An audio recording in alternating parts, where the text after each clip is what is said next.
Hello नमस्कार। आपका मेरे चैनल एजुकेशन विद दीपन में स्वागत है। जैसा कि आप लोग वीडियो पे जो थंबनेल लगा था उसको देखकर ही आए होंगे कि मैंने शादी के बाद कैसे यूजीसी नेट फर्स्ट अटेम्प्ट में मतलब कि पास किया। फर्स्ट अटेम्प्ट नहीं कहेंगे, शादी के बाद वाला फर्स्ट अटेम्प्ट कह सकते हैं, क्योंकि मैंने शादी के पहले भी एक बार दिया था यूजीसी नेट। फर्स्ट अटेम्प्ट नहीं, मतलब अपीयरिंग में ही दिया था तो मेरा निकल गया था। उसके बाद मैंने थोड़ा देखा कि क्योंकि शादी के बाद मेरी पढ़ाई थोड़ी ना बंद सी हो गई थी, थोड़ा मतलब कि रुक सा गया था, तो मैंने कोई वैकेंसी आ नहीं रही यूपी में, तो मैंने फिर से यूजीसी नेट की तैयारी शुरू की शादी के बाद। क्योंकि शादी के बाद जैसे लग रहा था कि बहुत परिवर्तन आ गया मेरे जीवन में, बहुत बदलाव आ गया है, बहुत जिम्मेदारियां आ गई हैं कि सबको देखना है, सबको सब कुछ करना है अपने ऊपर, जो कि हम लोग जब बैचलर होते हैं तो इतना नहीं देखते, इतना नहीं सोचते, इतना किसी के बारे में नहीं सोचते, बस अपने बारे में सोचते हैं। लेकिन जब शादी हो जाता है तो उसके बाद हमें बहुत कुछ देखना होता है, बहुत कुछ संभालना होता है। तो आइए बात करते हैं कि कैसे मैंने तैयारी किया, वो भी बिना पेड कोर्स के।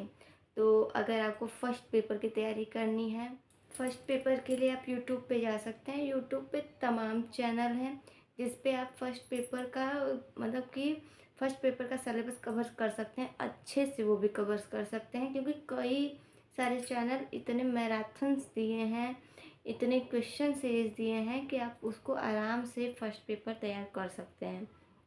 उसके बाद मोस्ट इम्पॉर्टेंट आता है फर्स्ट पेपर में कि आपको PYQ मतलब प्रीवियस ईयर क्वेश्चन ज़रूर से ज़रूर करना है।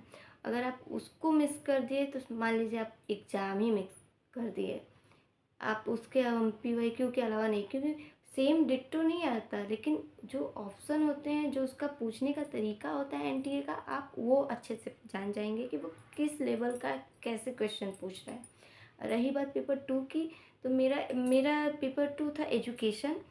एजुकेशन मेरा पहले से ही अच्छा है, क्योंकि मैंने BA में भी एजुकेशन किया है, MA में भी एजुकेशन किया है, फिर BTC में भी एजुकेशन था, मैंने DLED किया है।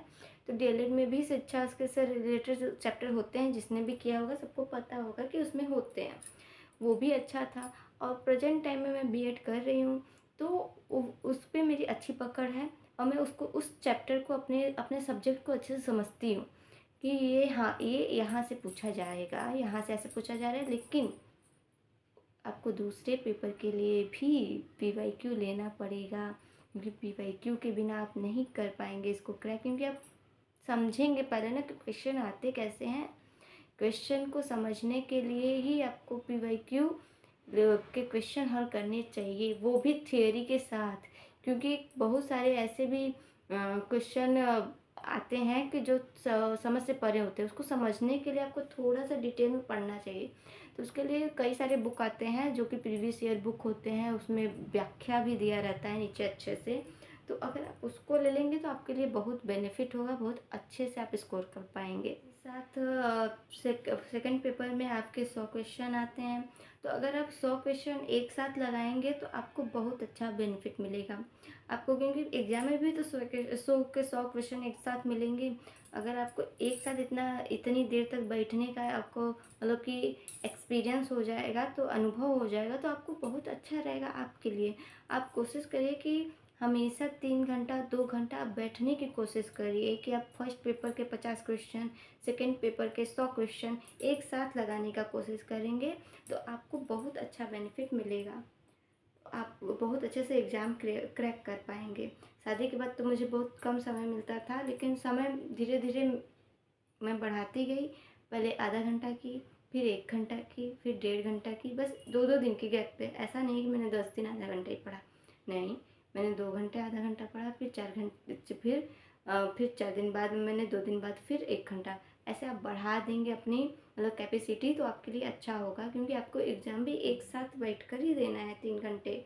ऐसा नहीं है कि आपको बारी बारी देना है, तो आप बैठने की हैबिट भी डालिए। अगर हैबिट डालेंगे तो अच्छा रहेगा आपके लिए। धीरे धीरे सब कुछ अच्छे से समझ में भी आने लगेगा। लास्ट टाइम में तो आपका दिमाग इतना तेज़ काम करेगा, इतना तेज़ काम करेगा कि अब कोई जवाब ही नहीं है। तो आप एग्ज़ाम भी अच्छे से क्रैक कर लेंगे। अगर आप इतना सब कुछ कर लिए तो आप आराम से यूजीसी नेट निकाल सकते हैं। अगर आपको मेरी बातें और मेरा विचार और मेरी जो थोड़ी मोड़ी स्ट्रगल, थोड़ा मोड़ा जो मतलब जो पढ़ने का तरीका अगर अच्छा लगा हो तो प्लीज़ कमेंट करके ज़रूर बताएं, कमेंट करके ज़रूर बताइएगा। और अगर मेरी वीडियो अच्छी लगी हो तो लाइक, शेयर और सब्सक्राइब ज़रूर करके जाइएगा। ठीक है, धन्यवाद। मिलते हैं नेक्स्ट वीडियो में।